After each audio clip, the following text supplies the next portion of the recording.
Mic test, 1, 2, 3, 1, 2, 3.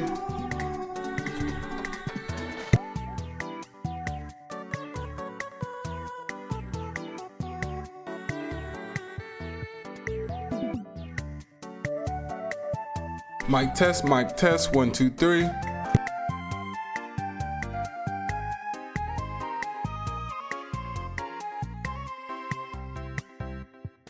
One, two, three, 1, 2, 3, mic test.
All right.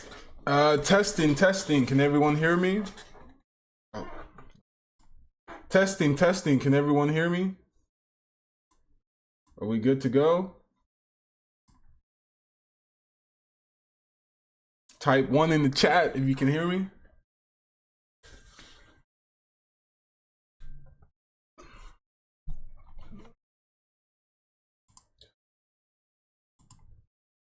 Testing. Type 1 in the chat if you can hear me. Oh, you're good. It'll be recorded.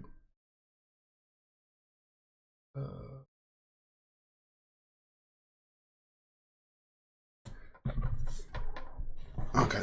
Can everyone hear me?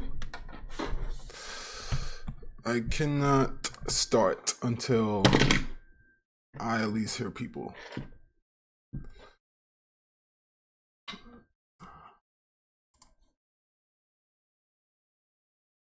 Yes, it will be recorded.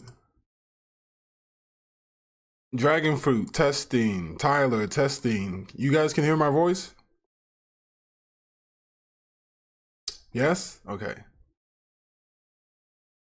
Okay, let's see if I can get one more person loud and clear. Okay.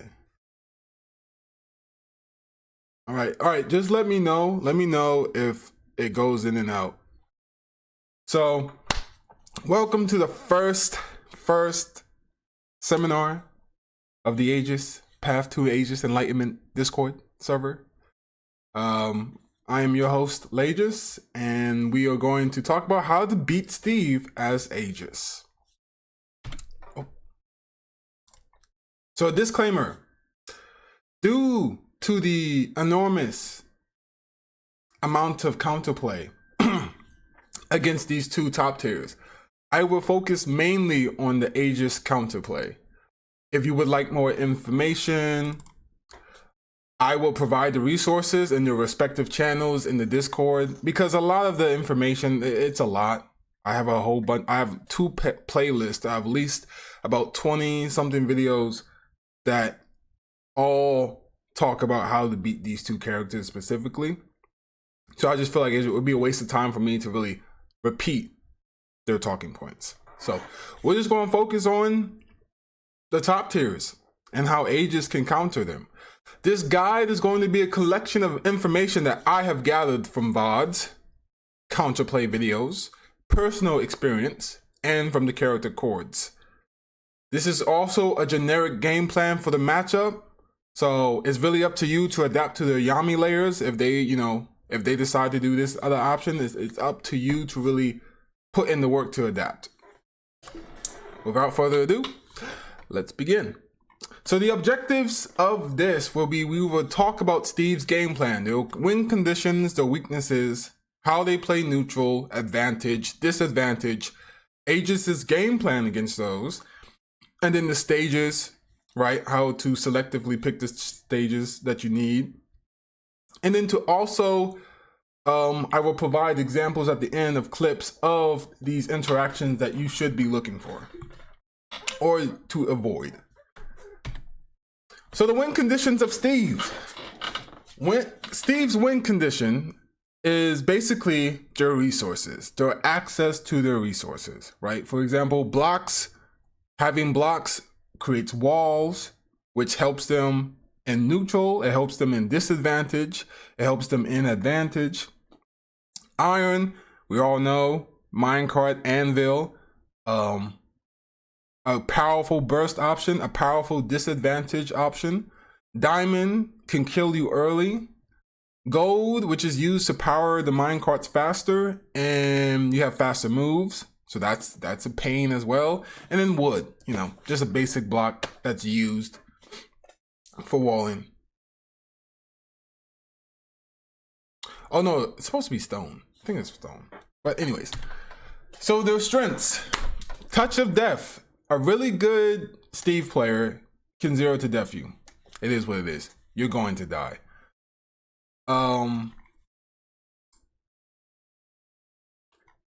Yes, you're going to die.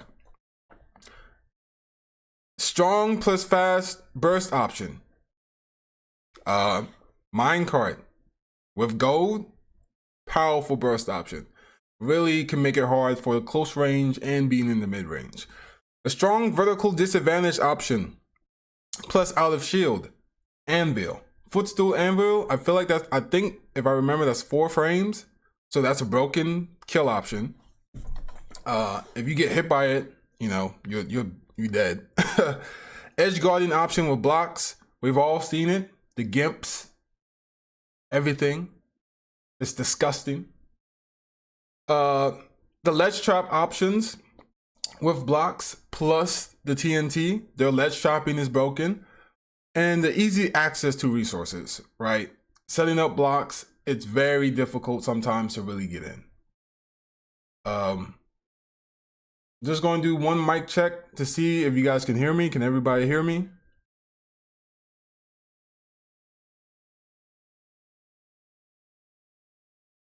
Yep. Okay, cool. Still goof. Good. Still good. Weaknesses. They struggle without their mats, their materials. Without iron, they're cooked. It's done. Poor mobility without blocks or iron. Their air mobility, their movement to get to us in the mid-range is very bad. It's trash. They struggle to approach without mats. And I'll go into specifics later, but this is basically the weaknesses of this character, is not really moveset wise, but just overall approach of it, right? Without their resources, they don't have a good landing option unless they have blocks. They don't have they can only up B or use blocks, which is not as bad. You can counter that. And then the struggle to approach without iron, they don't really have a fast burst option. So now it's either dash attack, roll, or, you know, those moves which can easily be whiffed. So for the neutral, the whole game plan of Steve is to create space via walls to access resources. So when they create these walls, you are basically going to have to play the RPS. And the RPS is basically, if you break the walls and Steve is mining, the mining gets pressured. That's good. That's what you want. Because if they can't mine, they can't get their resources. Now, if Steve knows this, Steve counters this by punishing you. So sometimes you'll see someone trying to break a wall and they get F smashed or dash attacked or minecart. That's the Yami layer of that. That's the adaptation. Now, if you bait the counter and Steve tries to counter, Steve gets punished. That's good. Why? Because now we have advantage and he's not mining. However, if we try to bait the counter but Steve is mining, Steve get resources. That's not good, because then that opens up his win condition. So with this, you want to really focus on these two things: pressure mining and bait and punish Steve, which can be hard to do because you're not always going to get it perfect where you are going to break, where you are going to stop Steve from mining. It is what it is. It's going to happen. But at least try to do it to the best of your ability to limit that, because they're going to get iron. If they have a stone or a wood block and you're trying to hit the wall, they're probably going to get iron whether or not. But it's better to pressure that than not to, and now their whole meter is just full of iron. Because now it's just iron all day. They have gold, and now you have to play a longer battle, a harder battle, than if you would have just tried to not try to punish them or pressure them. So there are options if they're in the corner, because most Steves that you're going to play are going to play in the corner. They're going to roll in. They're going to escape via minecart. They're going to shield. That is usually the RPS of this. That's usually the common options that Steve players will do, is escape via minecart, or they'll roll into you to bait you into punishing them, and then, you know, outer shield, combo game, you're probably taking 70-60. Or you're shielding, which is the same thing if you hit their shield. So their advantage, honestly, bro, their advantage is they have a strong advantage state. So they can set up their advantage in two ways. Defensive, which is they create space to upgrade their options. So say if you get hit by a dash attack, say if you get hit by a grab and they throw you away, if you get hit by a minecart and command grab, they can use that option to either punish you or they can use that option to upgrade their options. So that's them in disadvantage. That's them in advantage. Offensive options. Jab string, like the jab train, the up tilt combos, the ladders, the down throw combos, the kneel, 0 to deaths, edge guarding with blocks or anvil, trapping opponents with minecart, ledge trapping with TNT. These are all part of their advantage. They're looking to get into the close range because that's where they want to be. That's their strongest suit.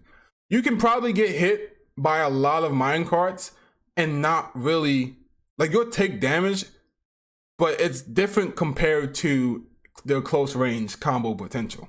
So they're looking to get in and they're looking to upgrade their options within advantage state. So disadvantage. For the vertical disadvantage, they will come down with an anvil or they'll mix it up with blocks. For horizontal disadvantage, obviously we've all seen it. We all seen the combo of minecart from the corner into an anvil to land, into a back air. We've all seen it. I should add that in there. Anvil, back air combo. They have blocks as well to mix it up. And then they also have up B to, in case they're far away enough where they can't use side B to recover. So Aegis, how does Aegis play this matchup? Because this matchup, it can be difficult. It can be really volatile. One hit, you're probably taking 60. One hit, you're probably dying, right? You can either die or you're taking 60. So how does Aegis play this matchup? Where for the neutral, for the walls, you gotta play the RPS. And this RPS is either you break the blocks and you go for a bait and punish, or you jump over the walls and aggress, or you can use the third option, which Aegis is blessed to have, which is Photon Edge.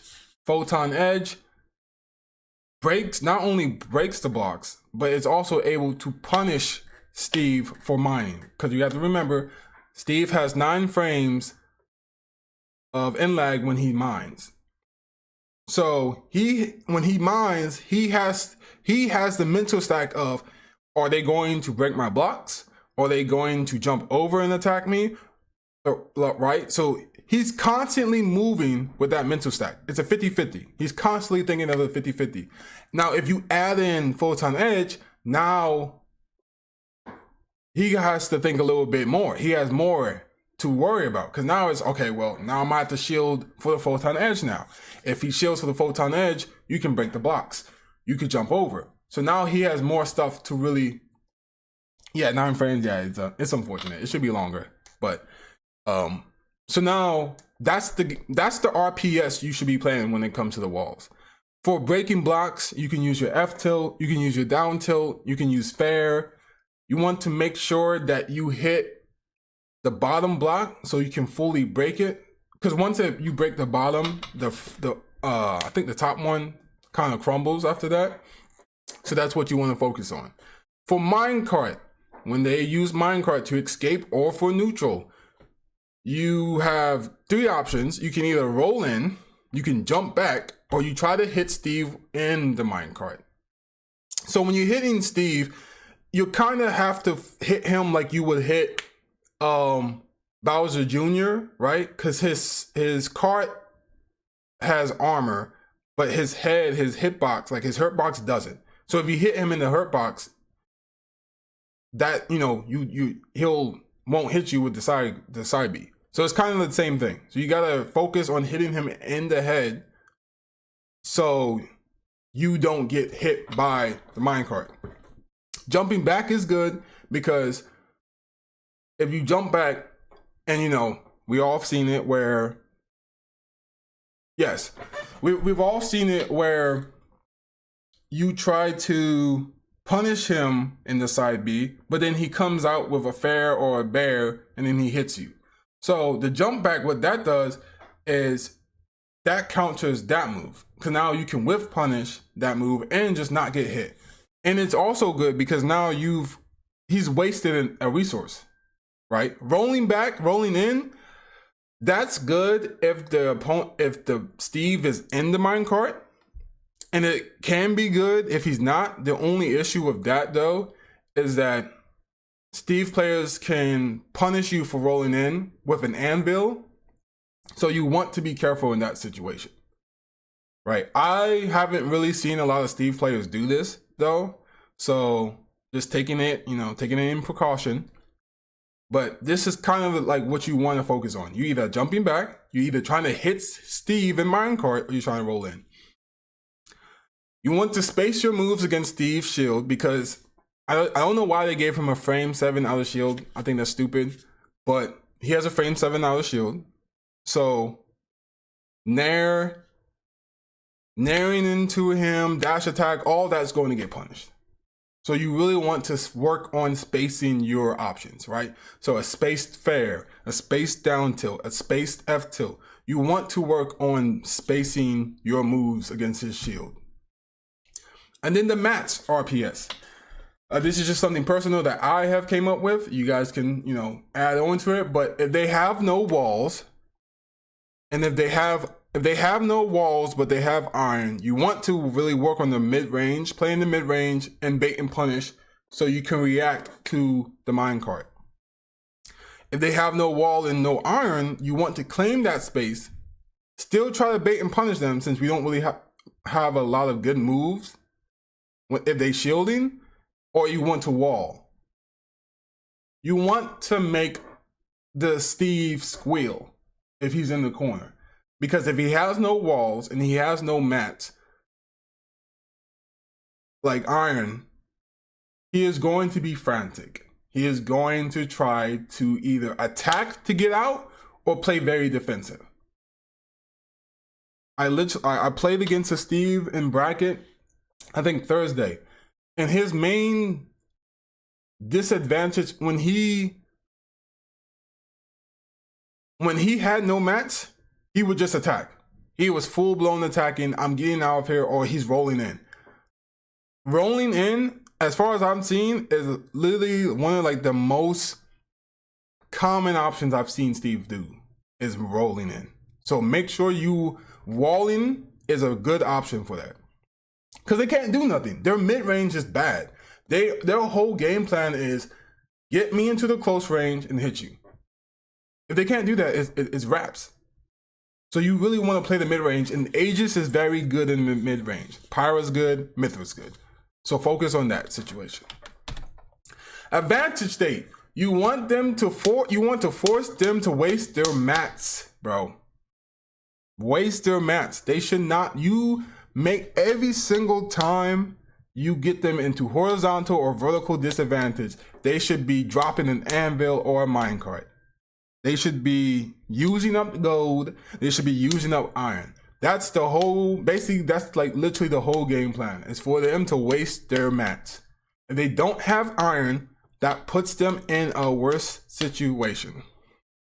That's why I think personally juggling is the best advantage state to put them in, because if they don't have iron, they struggle to land. Their air dodge is trash because of their poor mobility. They have blocks, right? They have blocks, but blocks are not. Blocks can only do so far with Aegis. Sending them off stage, force them to use iron. I think when it comes to, and this is just my thought process, I think when it comes to punishing Anvil in Iron and Minecart, I don't think you should unless you have a solid read and a solid positioning. I think the whole game plan is to force them to waste their mats and then see how they respond to having their mats wasted. I don't think you should really focus on like really trying to punish those two options unless you are confident and you have the good position and the good spacing and the good timing to punish them.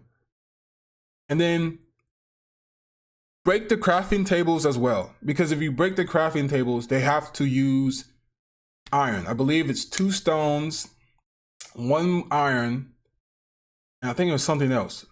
But anytime you have them in disadvantage or you take a stock, try to break the crafting table. They have to waste options. I watched the set versus Crafty and Cool Cow, which is a Steve player. Every single time he broke the crafting table and Steve was off stage, you could see resources being taken out to try to get a crafting table. So that's what you need to focus on as well. Disadvantage. So for the jab trains, you want to SDI away. For the up tilt ladders, you want to SDI up and behind Steve. For the pick loops, you want to SDI down and away. For the fair up smash, you want to tech roll in and away in those situations. And then for the minecart command grab, you want to always mash against powered minecarts. Always mash. So if they have gold and you get hit if you get command grab, always mash. Now, if it's a normal minecart, you want to mix it up, right? Because majority of Steve players are going to try to go for a bear. Unless they're close enough to do an up smash, they're going to try to go for a bear. So if you mix up the timing, it mixes them up. So then you can get away. It's kind of like with Rob's down throw, where if you mix it up between them trying to do an up smash or an up air, it mixes them up. So that's what you're looking to do for that. And I have a YouTube clip. This is regarding. Hold up. Let me see. Okay. So as you can see, let me go back here. So as you can see, you have Meister and Jake. And this is him trying to do the pick loop, which is basically down throw into fair. Meister SDIs away the fair. And you see how far he went? That messes up the whole combo.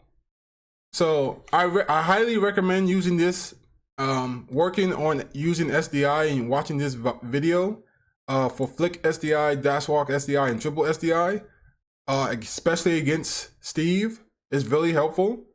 And I haven't done it yet, but it's a really helpful thing to have. Disadvantage part 2. You have ledge trap with TNT. In this situation, you want to either try to ledge drop blazing in, because this pushes Steve back to a point where he can't hit the ledge trap, the TNT, if he wants to. What is optimal mashing?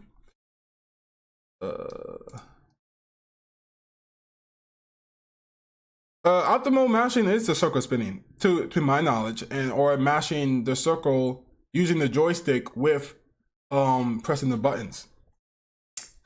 Or you want to ledge jump air dodge and mix them up as much as possible when it comes to the TNT. You do not want to neutral get up into shield, because they will F smash you and they will shield break and you will die. Edge guarding. As for the blocks, you want to mix up your recoveries and options as much as possible. You mainly kind of want to use Pyra to recover, because Pyra, in a sense, she can recover past the blocks and be able to get up and recover nicely. So for the stages, so these are the stages that has these mining cycles, right? Smashville, Town and City, Yoshi Stories, we don't use that anymore, so don't worry about that. They have wood. Hollow Bastion, Kalos, Pokemon Stadium, they have stone. Hollow Bastion, Kalos, Lilac, they have iron. And then neutral, battlefield, small battlefield, final destination. So for the mining cycle, if they have wood, it takes them, this is their mining sequence. So they have to get wood twice, then iron, wood, iron, wood. And you see how long it takes for them to get gold? And on top of that, that's the mining cycle. They don't even get diamond the first time. The second cycle, they get wood, wood, diamond, iron, gold, and then it repeats. Stone, they get stone, iron, stone, and then it repeats. Iron, they just get that, which is broken. You don't want to do that. And then neutral pretty much is this, where you get dirt, wood, stone, iron. So as you can see, wood stages and neutral stages are your best friends. You want to pick those stages, which means you want to pick Smashville, Town and City, Battlefield, Small Battlefield, and Final Destination. You do not want to pick Hollow Bastion, Pokemon Stadium, or Kalos, because they have stone, and they also, and those two specifically, depending on the positioning, it can get iron. And stone is a lot harder to like take out than wood or dirt. So just a reminder, you want to focus on Smashville. You want to ban Hollow Bastion, ban PS2, and ban Kalos. So whenever, you know, if you have a Steve player that's like, hey, you want a gentleman to PS2, say no, I'm good. I'm going to take you to Town and City. I'm going to take you to Small Battlefield. I'm going to take you to Final Destination. Good luck. And these are kind of the rules that I've came up with. Be patient. This is a patient matchup. This is not that matchup where you can just bulldoze. Play the mid-range. The mid-range they struggle in the mid-range, and then focus on depleting their resources. So, and here are some examples that I have found. So, you know what I'll do? Since these are a lot, I'm just going to go right to Snake, and then we can, after that, we can go over the interactions. So let me go with Snake. No problem, no problem. This is still all going to be recorded, so. No worries. If you are still here, can you type a 1 in the chat to see if you can still hear me? Everything sounds good?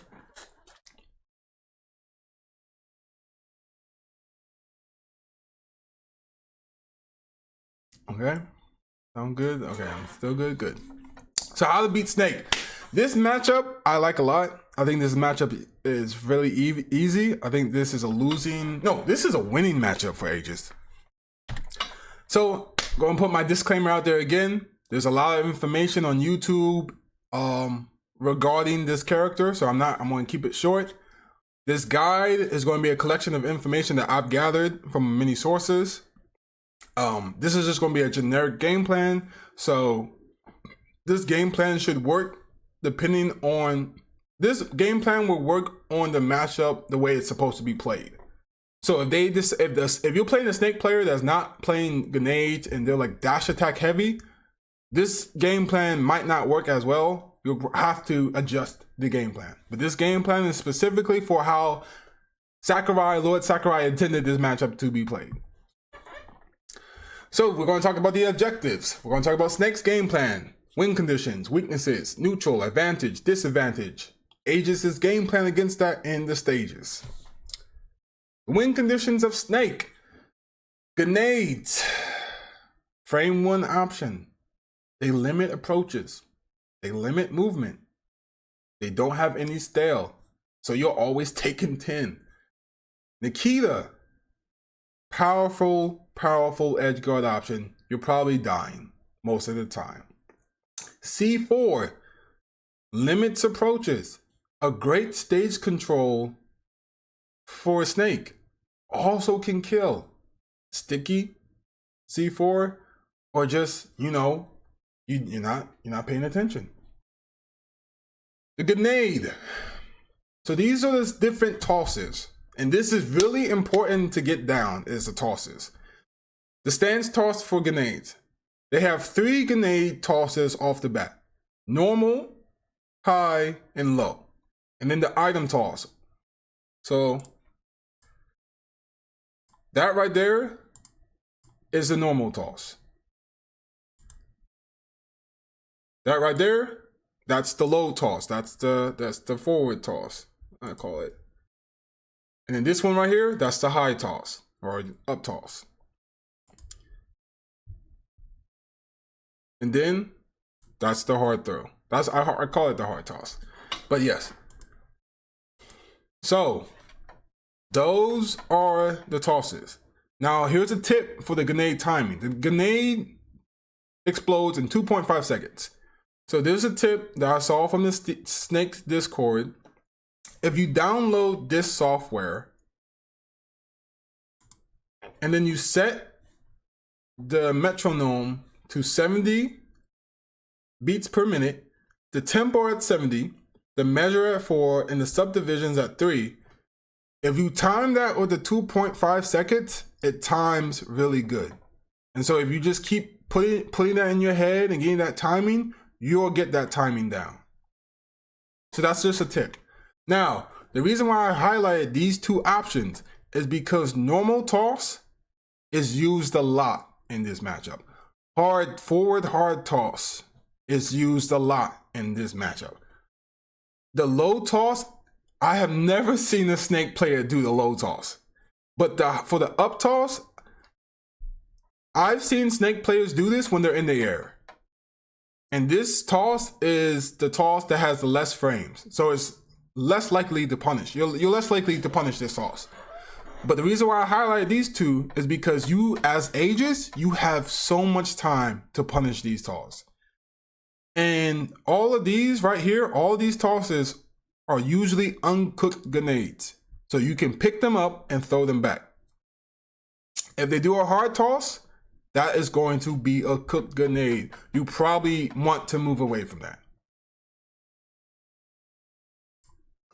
The strengths. Heavy character. Strong burst range with dash attack. Strong edge guarding with Nikita. Strong ledge trap with up smashing grenades. A frame 1 option. Escape card. Free escape card. Fast CQC options. Strong recovery. Hold it. Weaknesses. Unsafe aerials and tilts on shield. Poor mobility. And lag when throwing grenades. They can't do squat if they pull nade in the air. And that's something that I would emphasize a lot. Limited options to stop opponents from edge guarding, and they struggle to approach a neutral. Dash attack is good burst option. Doesn't really lead to much unless it leads you off stage, right? Roll, you know, just like Steve, they struggle, right? You can punish roll if you have a good read on it. Neutral. For neutral, they want to do the same thing as Steve. They want to create space to pull out grenades and act their win condition. They use grenades to protect themselves or they create damage. They use C4 for stage control and enacting grenades, right? If they put a C4 on a platform, now you're like, okay, I have to be careful of the C4. They use attacks for defensive purposes. I've seen this a lot where Snakes would use down tilt, rising bear, or dash attacks, not to push their advantage, but as to create more space from them. Because sometimes I'll see them do a rising bear and down tilt, and I would think to myself, why are they doing that? Why not just push advantage? And then I realized, no, they're doing this because if they get you away from there, they can pull grenades. And if they pull grenades, they can set up their win condition and their neutral once again. So you gotta be careful when it comes to these situations. Common nade options. They like to do the shotgun method, which I'll talk about more. They like to do the Dio method, which I still am uncertain of. They like to do the nade pull, land. So they'll pull a grenade, land with a grenade, and then they roll. Or they'll do an IDJ for C4.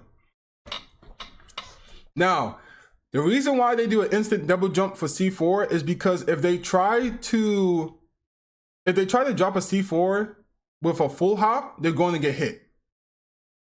So whenever you see a snake person do C4 in an instant double jump, they're doing so because they cannot drop a C4 without hitting themselves if they do not do instant double jump or just a double jump. So always always keep that in mind. Advantage. Their advantage is to rack up damage using grenades, combo off grenades, combo off dare out of shield, right? Rising dare out of shield into dash attack. Common attack. Send opponents off stage in either Nikita or ledge trap. Down throw up tilt around 165%. Kill with up tilt reads, kill with C4. Or they F tilt you near the ledge, you're dead. Disadvantage, they like to recover high in the vertical blast zone. They like to maintain two options. Usually their main two options when it comes to this is they either are going to pull a grenade or they're going to jump. Most times in disadvantage. They're going to pull grenades because it's a frame one option. Easy. Recover low and air dodge to stage. They'll stall with nade. Sometimes they stall with nade off stage because it helps them like get a boost up to recover high. If they're up, and after they do that, they'll try to either B reverse C4 in the air and B reverse grenade to land. If they don't have C4, they wear air dodge. Their mix-ups are either falling bear, falling dare, or falling up air. I've seen it. It's a little mix-up. It's not common to see it, but it's like a small mix-up they do sometimes. Now, let's talk about Aegis. What can Aegis do? Your objectives for this matchup is to disrupt nade timing. Pressure Snake and force him to engage. At low percents, you want to focus more on juggling. And then at high percents, you want to either kill them from the top or off stage. Neutral. If Snake is in the corner, you want to position yourself at center stage. You want to bait and punish Snake to throw grenades. You want to punish the hard toss and lag with either pivot F tilt or dash grab. You want to bait and punish Snake to whiff dash attack. You want to throw back uncooked grenades. And this is one of the matchups where you can honestly either go solo Pyro or Mithra. Pyro is very good in this matchup. Now, let me go back to this.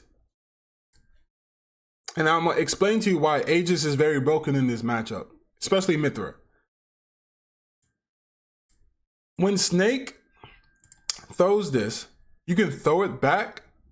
But if you're in this position right here, and he's throwing it, you have enough time to run up, dash grab him, dash attack, or pivot F tilt.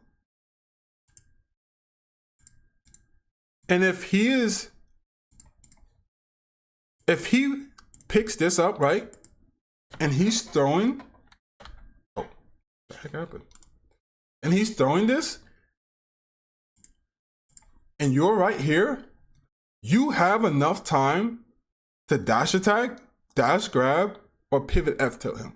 So whenever he is either normal tossing or hard tossing, you should be going up in there. Pause. But you should punish him. You should try to attack him. Because he has a lot of in lag, and Aegis has the speed to get there. That's why it is very important that you do that.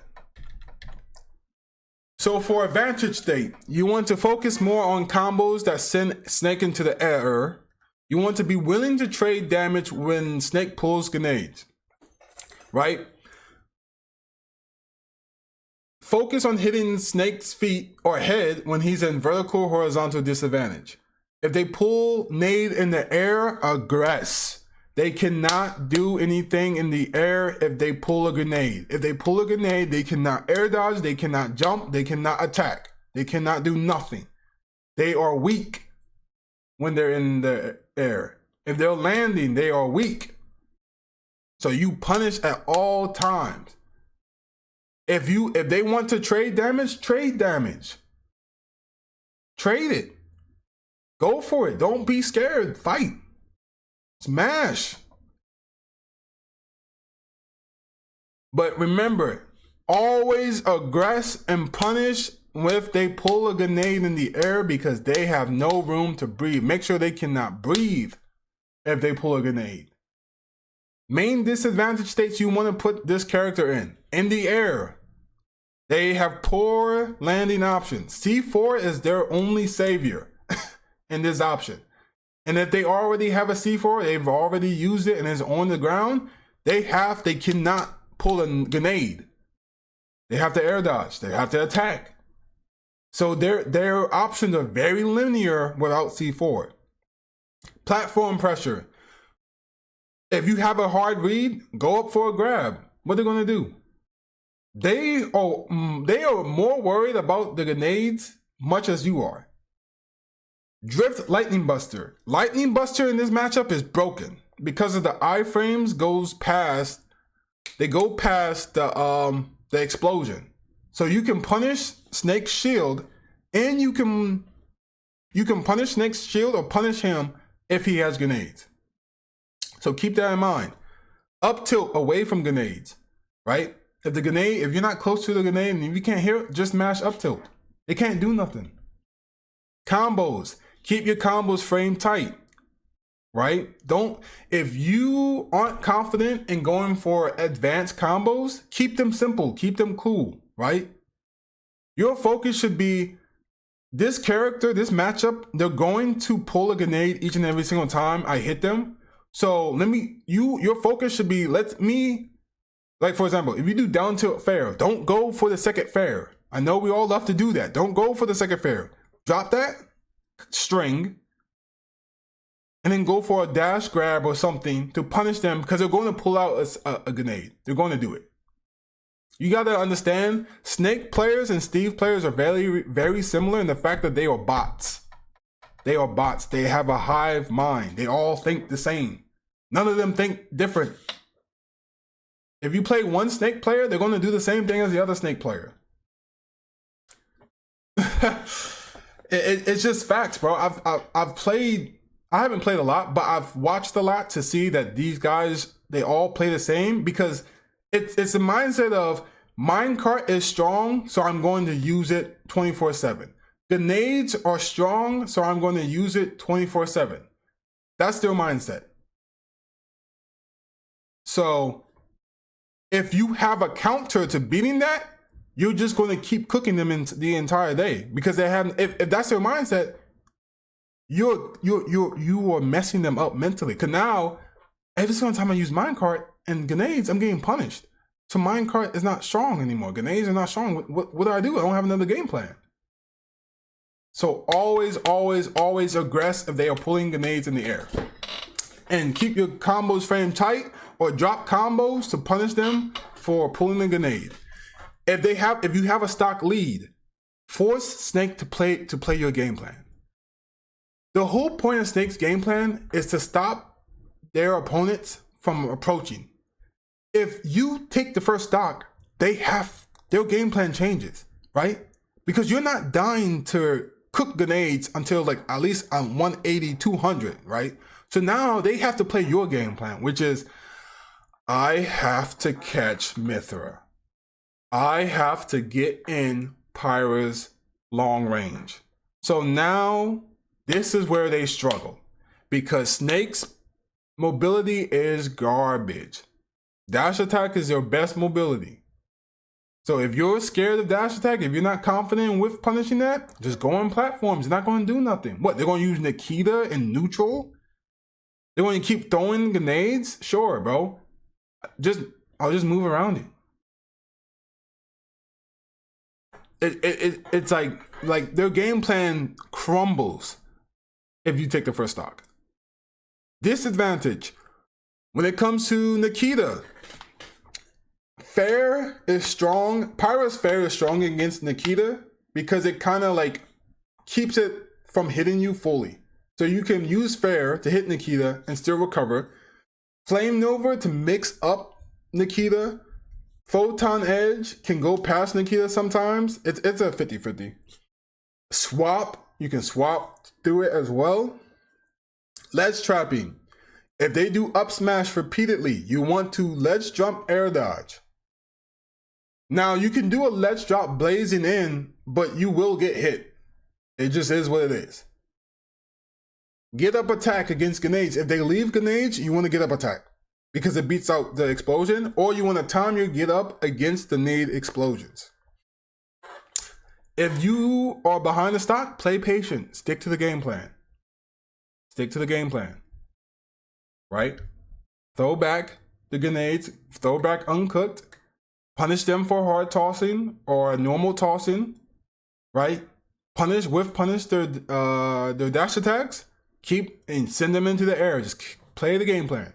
Because Snake players want you to break mentally and they want you to aggress. Snake players love players that are impatient and aggressive because you're taking damage. You are giving them free damage. You getting hit by stray C4s and stray grenades, you're literally giving Snake free damage for free. We can't do that. We can't allow that to happen.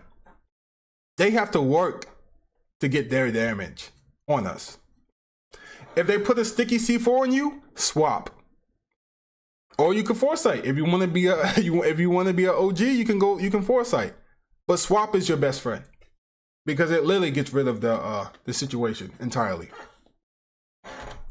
So the stages, as you can see here, I got this list from I got this list from somebody. But as you can see, you should ban Battlefield and Smashville. The neutral stages are Hollow Bastion, Pokemon Stadium 2, Small Battlefield, and then the counter picks are Town and City, Kalos, and Final Destination.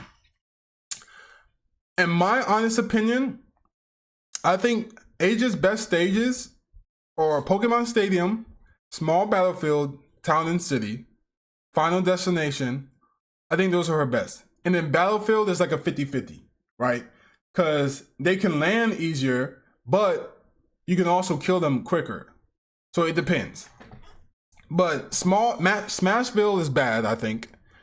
Hollow Bastion is bad because of it is one platform. So now they have that platform, whereas now,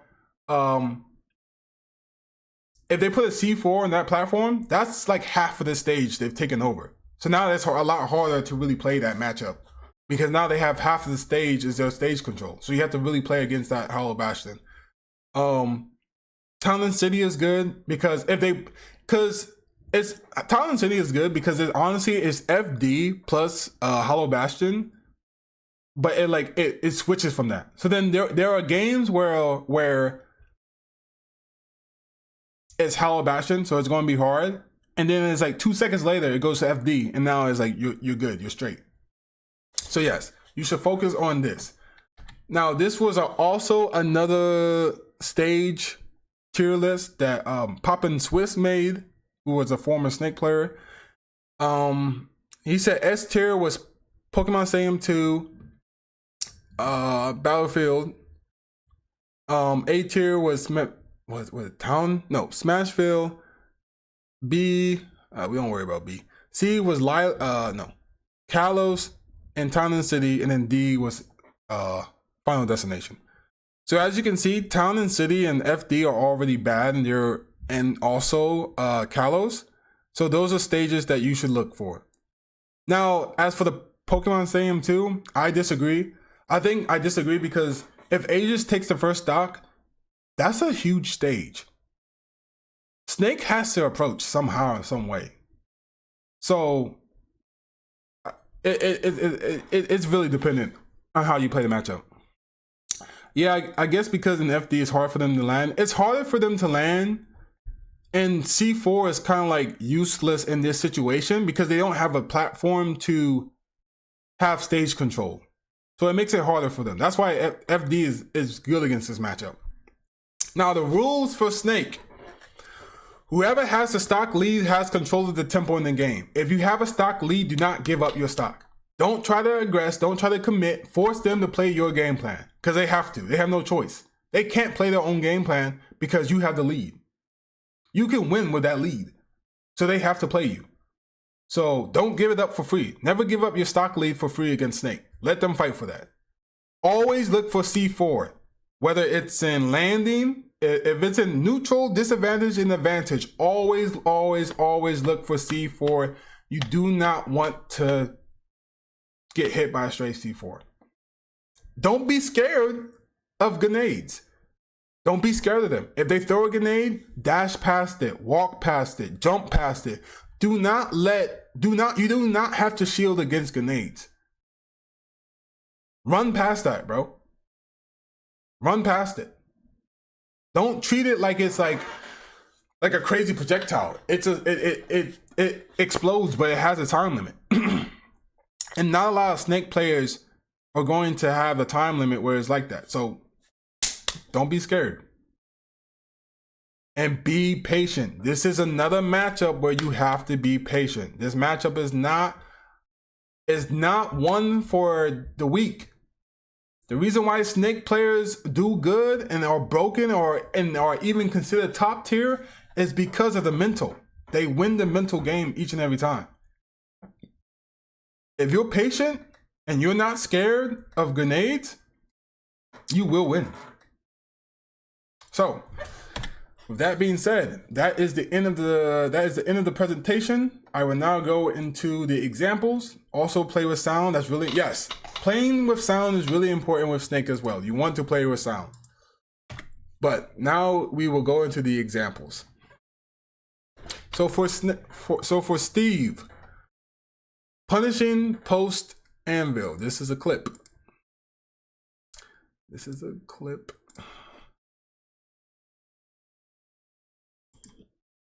So this is a clip of Tay versus Cool Cow. Let me go back to this. Right? So obviously, Steve throws down anvil. What does Tay do? Double jump, up air from the side. And then keeps his advantage. So that's something that you want to do.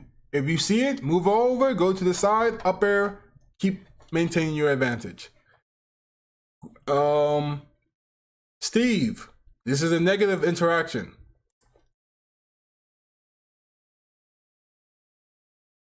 Oh, yep. This gimmick. Oh, shoot, what happened?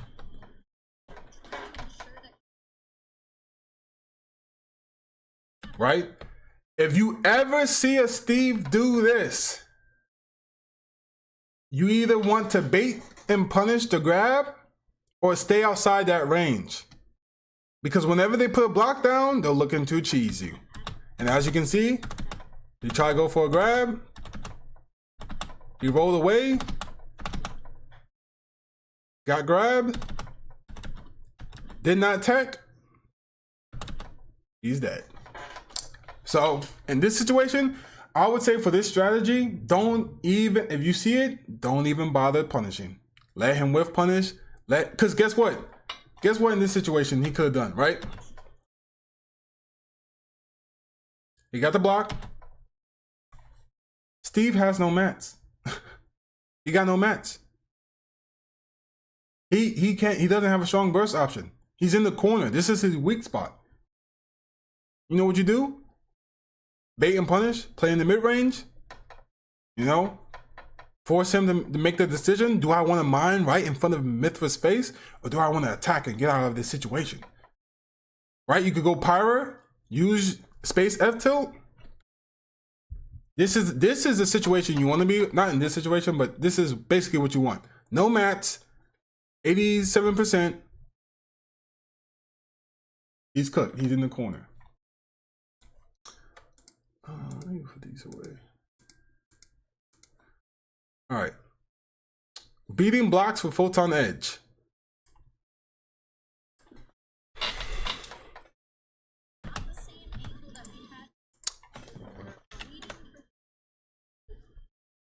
So as you can see, photon edge. Good option. Now in this situation, obviously, I think it's due to the iron that he ended up not getting fully hit. But it's a good option to use when it comes to blocks.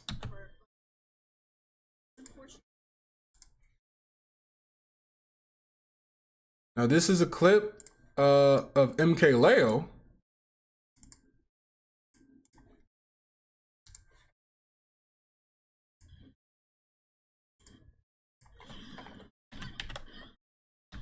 So right now, this is MK Leo versus Rigby. Rigby has no mats. He has no iron. So guess what MK Leo does in this situation?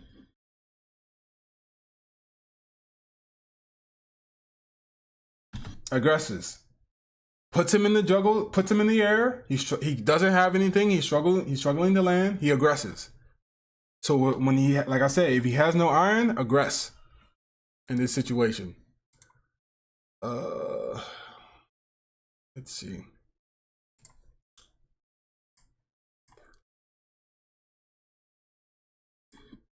All right, in this situation, MK Leo, he's doing the wall, right? The Steve player, Rigby's doing the wall. MK Leo is right here. Right? Safely pressuring, but throwing out the blocks. I mean, getting rid of the blocks with fair. Now, obviously, this is a bad situation. You don't want to do this. You don't need to, like, I don't think blazing in is that good against walling. But that's a situation that you want to do.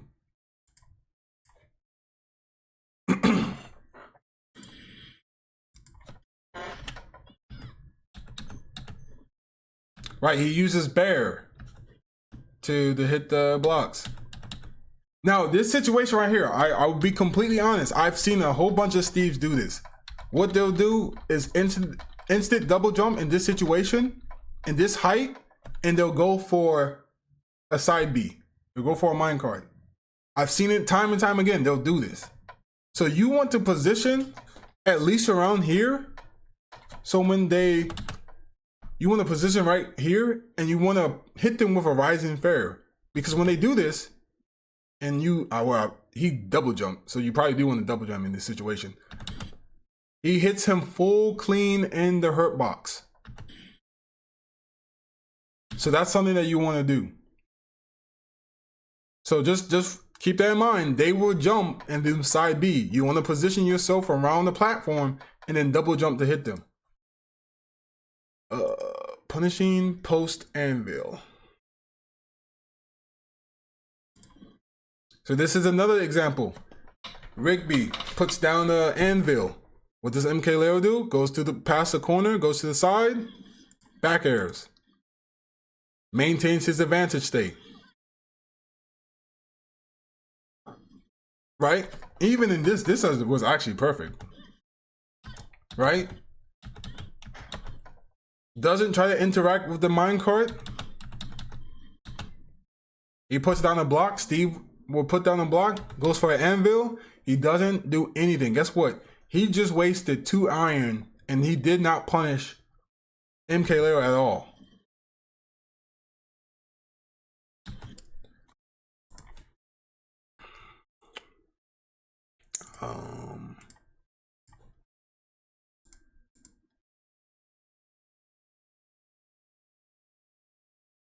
What is up with my thing? Oh.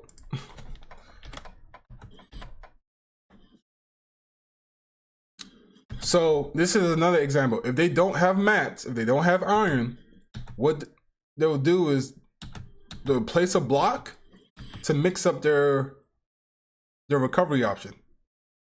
In this situation, fair is good in this situation to go for if you have a read. But this is something to go for it in very good, very indeed. Now this is a good situation. So we all know that Steve players like to plank.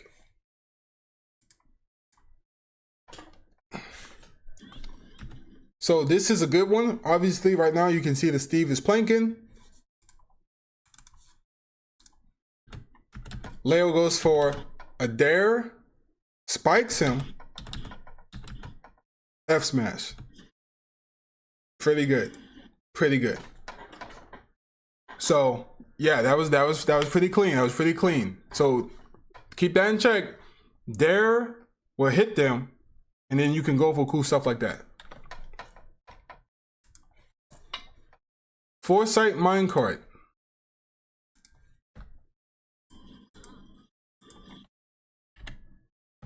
Oh yeah, that's the one I was talking about last night. Right? First option, MK Leo, Foresights, up tilts. So that's also something that you can do is Foresight the minecart. But that one requires more reacting, I think. But that was a good part on him. Now, this is more of Sonic's, but I just wanted to post this out because Sonic's is really good in this matchup. So, look, he gets the blocks. What does Sonic do? Safely pressures the blocks with down tilt. Right? Patient. Right? Not trying to overly aggress. He's waiting for Steve to respond because he broke the walls. Punishes him for trying to escape and trying to punish him with a back air. So play patient, wait for them to respond, because they're either going to keep mining or they're going to not mine. If you force them not to mine, congratulations, you played step one. Step one is forcing them not to mine. Punishing Steve for mining. Oh, so this is my clip, but this was on Elite Smash. Now the reason why I think small battlefield is good, especially, what's up, Ivan? So the reason why I think battlefield is good in small battlefield is because you start on the platform. Trey Rags. Right? So you start here.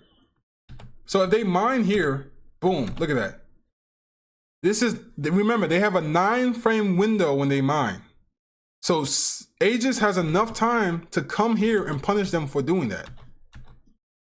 So that's something that you want to do. And obviously I messed up the fair. So I thought I was going to get the back air, but it is what it is. So remember, if they get on the platform, aggress them, because they can't make a wall on the platform. That's the funny thing. What else? So this is a negative interaction. I think I made so yes. So this was negative because I went in for a dash attack in this situation. I made a guess, and because I made that guess, I got stuck into a jab train. Luckily he wasn't that good, but there's going to be Steve players where, and you know, I saw that SDI there 1 second, but you just have to remember, not every Steve player is going to be nice. Not every Steve player is going to be like, oh man, I suck at this jab train. Oh, he got out. Oh man, well, guess I got to reset. No, there's going to be a Steve player that jabs me like that, and I'm instantly dead. I'm dead. So, you gotta be really careful when you make committal guesses. You should not try to guess a lot against Steve, because Steve has so much tools to punish you for guessing. Punishing Steve, attempting to craft.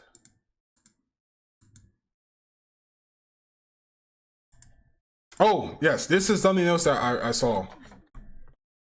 So, when Steve is mining here, and he's going to, like, upgrade, Aegis has enough time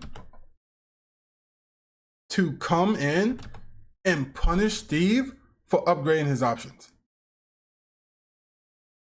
So that's something that you gotta take into consideration as well.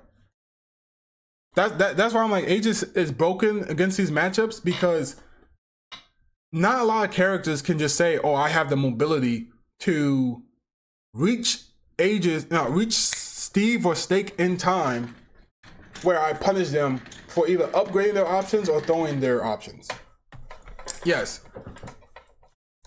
Punishing block with F tilt.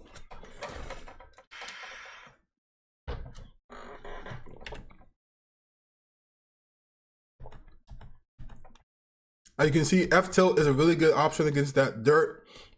I think that was one fresh up tilt. And guess, look at his face. He's cooked. He don't know what to do now. So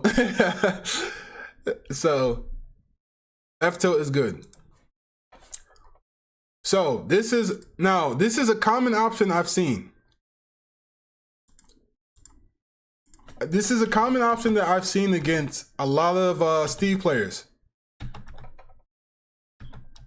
They'll go for a grab.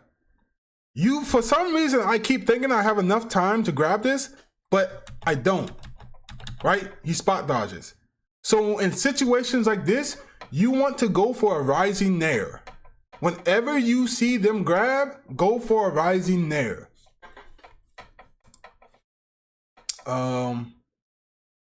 So I think I have an example of this, like literally like in another game, right? Does the same thing. Guess what I do? Rising nair, and I punish them because of that. So if they do a spot dodge, if they do a grab, they'll most likely do a spot dodge. Always go in for a rising nair.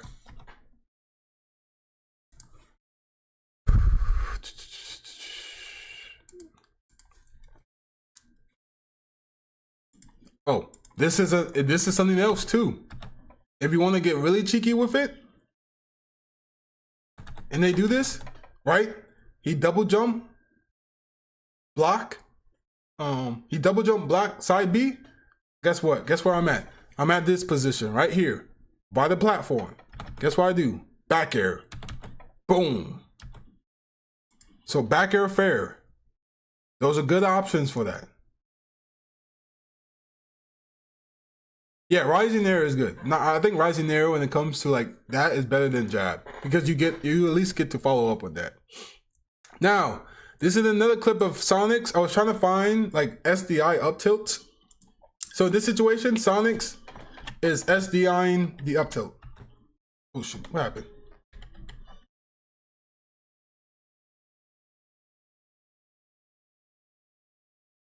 Now, obviously, you saw the SDI.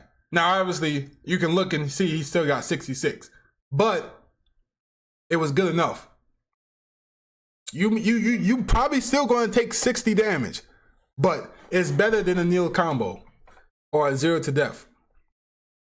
This is Sonic's again. Yeah, better than the stock. Yes. Damage doesn't matter if you get. It does not matter. Then it does not matter at all if you get all the way up to like 999. As long as you take their stock first, you're good. This game is all about stocks. It's not about damage. It's about stocks. So this is a example, right? He parries Sonic's jab, grabs, down throw, SDI. Boom, boom, SDIs. Escapes. He still took 59. Or he still got to, yeah, he took 59, but better than a stock. What time is it? 6:09. All right, I'll do a couple more because I know it's almost time for Super Bowl. So, safely pressuring. Oh, safely pressure. This was me during the tournament. So we go back to here. He gets up, normal gets up. Look at that. Look at that pressure. Look at that safe pressure, man. Look at that. What can Steve do in this situation? Nothing. Nada. He has no mats. He can't do nothing. Honestly, in this situation, I probably could have went for the F tilt. But look at that. And look what he did. Look what he did. He rolled. He rolled in. If he doesn't have iron, he's most likely going to try to roll in. And then look at that again. Look at that safe pressure of the fair. Look at that. He tried to punish me because of that. And then he rolled in again. So always look out for the rollout. They're looking to roll. What was this? A good read? Oh, yes, this is another good option you can do. Pyra can do this. This is what makes Pyra blazing and kind of broken in this matchup. Is if you can guess. So in this situation, I'm thinking to myself, he's going to jump from the corner with a minecart. Right? Because he has that. So what I do, I jump, I dash back, jump, short hop drift, side B. He jumped. Look at that. He jumped in that 1 second because I knew he was going to side B. And he gets punished because of that. Side Bs.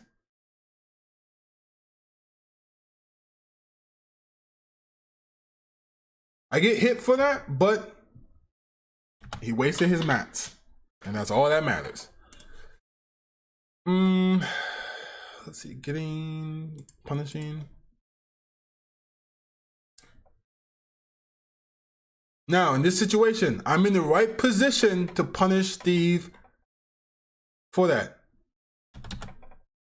He comes in. He jumps out. I'm in a good position to punish this move. So always remember, right here, in this corner, against minecart, best friend.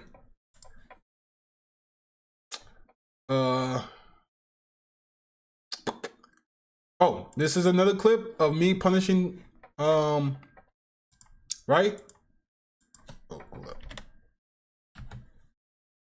So he does this. I down tilt.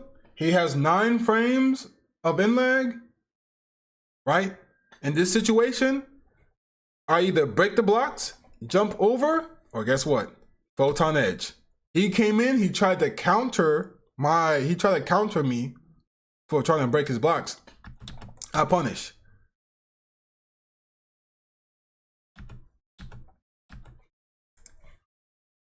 So this is a video that I highly recommend you watch. I think everyone should watch. And I'll post this later. But this video is hindsight literally the best way that you can play against Steve. DDD put on a spectacle on beating Jake. And it was bad. Right? Look what he does. Now, obviously, we can't do this. Like, right? He uses his fair to beat out the blocks. Once he beats out the blocks, he plays in the mid-range. Using side B to punish from here. Steve has no answer to this at all. He's cooked.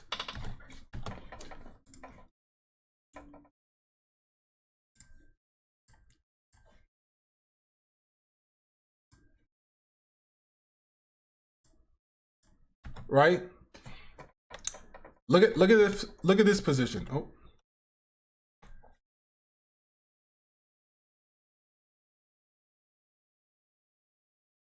Right? Safely pressures his shield. Dashes away. He's going for a side B to punish. Guess what he does? Mid-range.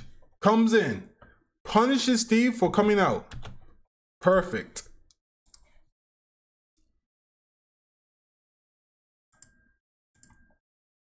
Yeah, he was going for it. This is such a good game. This is such a good video. Like, this video should be put on, like, the Hall of Fame of how to beat Steve. Right. Guess what? Steve, side Bs. He's in the position. Right here. Best friend. Rising fair. Hits him. Kills him. Last one. DDD. Right? Jake comes in, goes for a grab. Guess what Steve players like to do when after they grab? Spot dodge. What does DDD do? Delays his fair. Boom. Hits him. Like I said, we don't have to do that because we have Rising Nair, so we can do that. But, like I said, common. Now let's go to Snake right quick. Let's wrap this up. I hope you guys have been enjoying the stream and enjoying the seminar. Snake. Negative interaction. You should never punish Snake when he has grenade. Never pummel. Never pummel when he has grenade. Because if you pummel, you're both taking damage. No problem. No problem. No problem, guys. No problem. Appreciate y'all for sticking out to the end.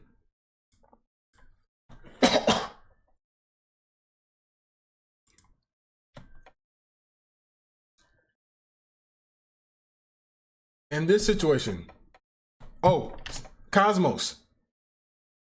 Guess what? Guess what's Apollo Kage throws a normal toss. Cosmo picks it up, throws it back. That's what you should do.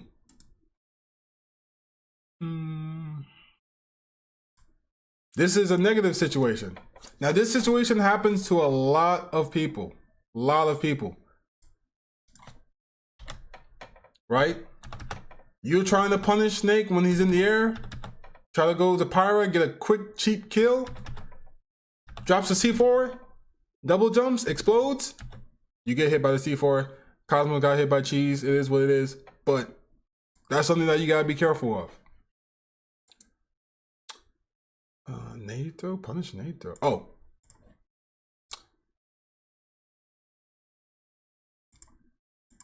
So this is what I was talking about beforehand.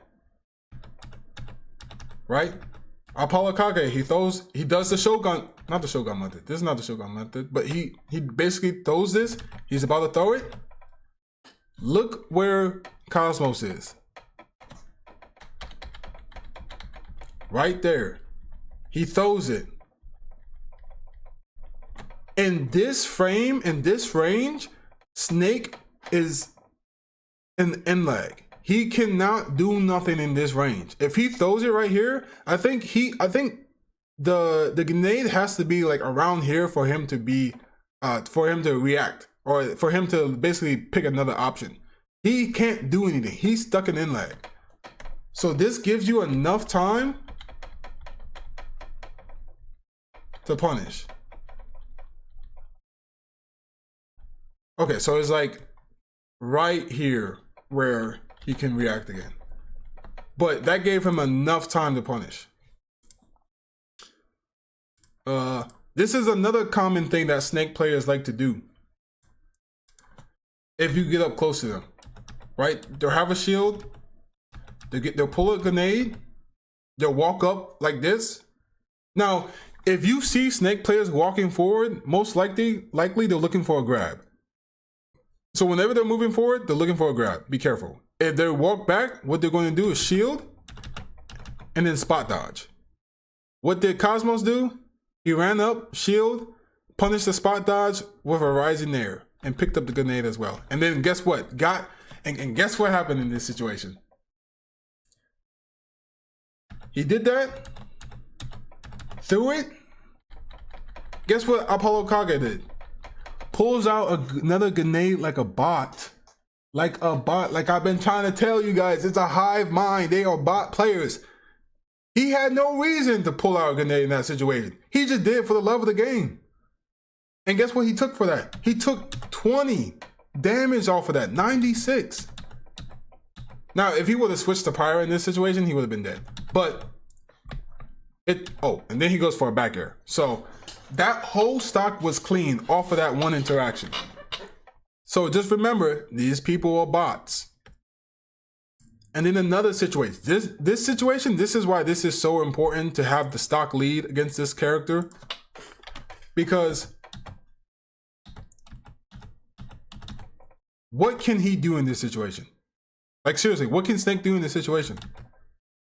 The only thing he can do is dash attack, sure, but I mean, he look at this. He can't do nothing.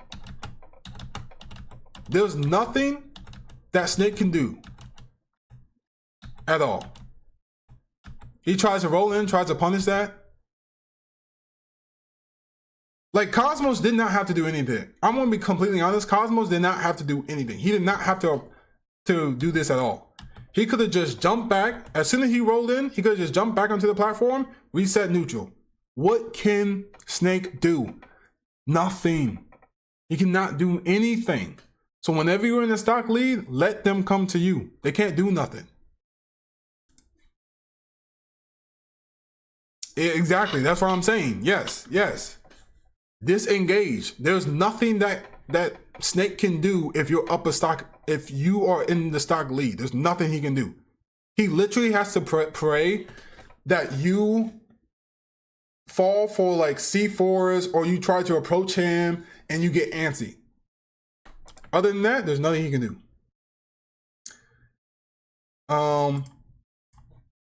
One common thing that I see a lot of players do not try to grab up tilt. Up tilt is literally like ungrabbable. Weird. Don't grab. Don't touch it. Leave it alone. I think up B works in this situation. Up B works. I think up B and fair works. But don't grab. Never grab against the up tilt. If you're not confident in punishing, move away. Punishing a landing. Up B works? Yeah. Okay, bet. So this is right? I hit him. I hit him off of that, right? Guess what this bot does?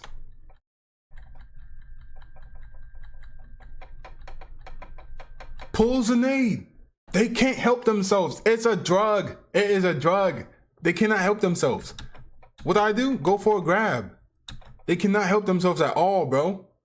They will always press B. Like their life depends on it. It's sick. It's a sickness.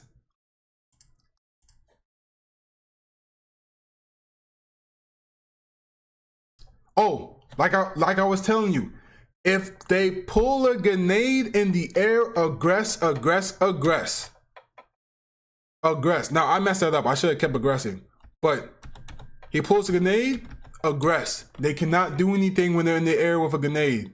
They cannot do nothing. So keep aggressing, try to hit their feet, and just juggle them continuously. He dropped a C4 already, so he has no protection when he's in the air. So this was a mistake on my part. I should have just kept aggressing because he had nothing. I probably could have took this guy to literally 50, 60 damage off of just juggling alone. Punish Snake off stage.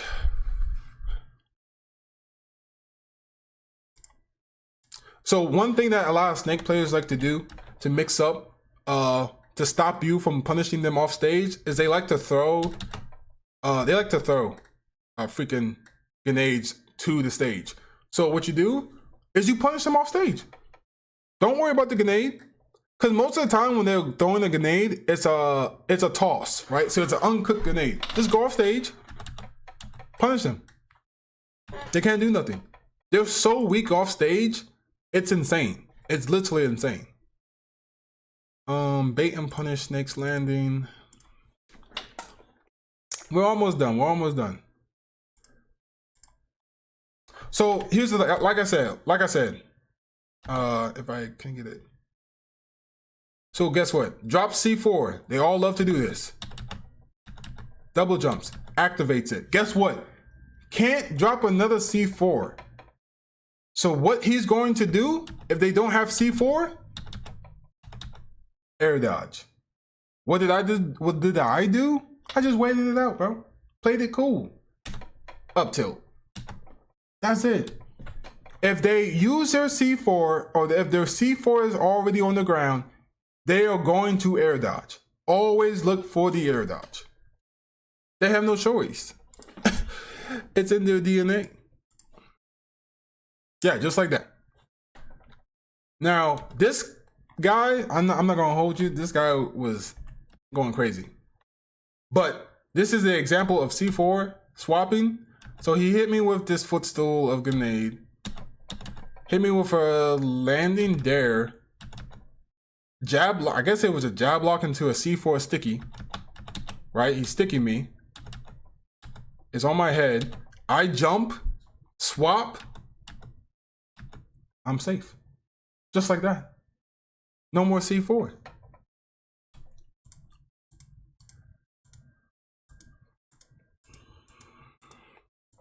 Okay, let me. Swap broken. It is broken. It's really broken. Picking up nades and throwing them back. Escaping up smash. Yes, escaping up smash ledge trap. So if they do this, if they up smash like this, jump, ledge jump, air dodge. Messed up his whole thing.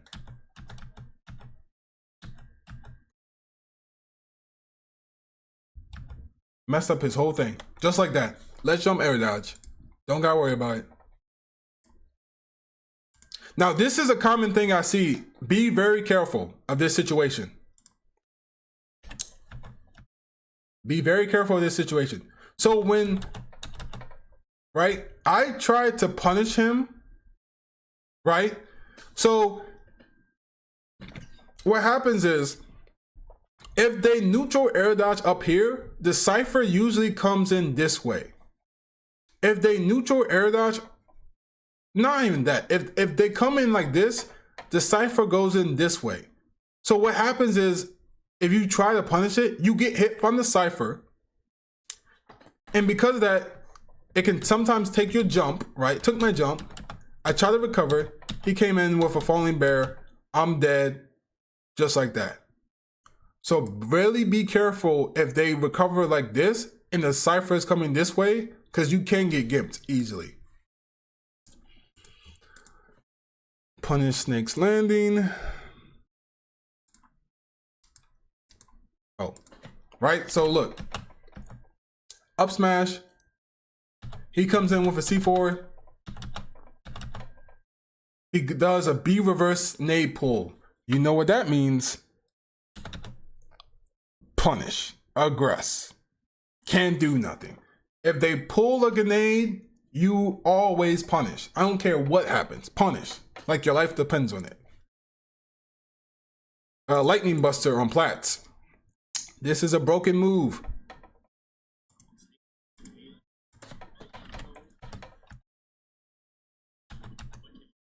Right? He comes in, C4, B reverse, right? Holds it. Zai comes in, Lightning Buster. Shield pressure plus damage.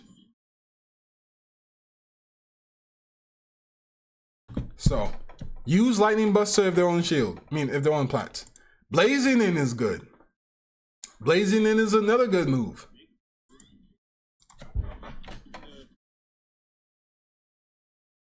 Right? Tries to punish him, misses it. Uses Blazing in. He comes in the platform. Dies. So Blazing in is another good move for platform camping. And then the last one.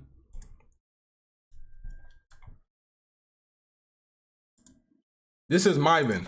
Oh, he just left too. Boom. Punishes for landing. Oh, I think that was it, but that's basically what I was trying to show. And then for Snake, this is the... Wait, what happened? Oh, this is a shotgun method. You'll see this a lot. So, the Z-nade, reverse, first one, and then the second one. As soon as you get back grenade, you pick up the first grenade, it's already enough to throw it at your, and by the time you do that, grenade is Yes. So always make sure that his this is a Shogun method. They'll do this. They have one in the front, one in the back. The reason why this is good is if you try to aggress them, you get hit, you can die. No, you get hit, you get comboed. This is for cooking their grenades. They are when they do this Shogun method, they are mostly using this to throw at you. So bait and punish, move around, act like you're a klutz, and then once they throw it, dash grab, pivot F tilt.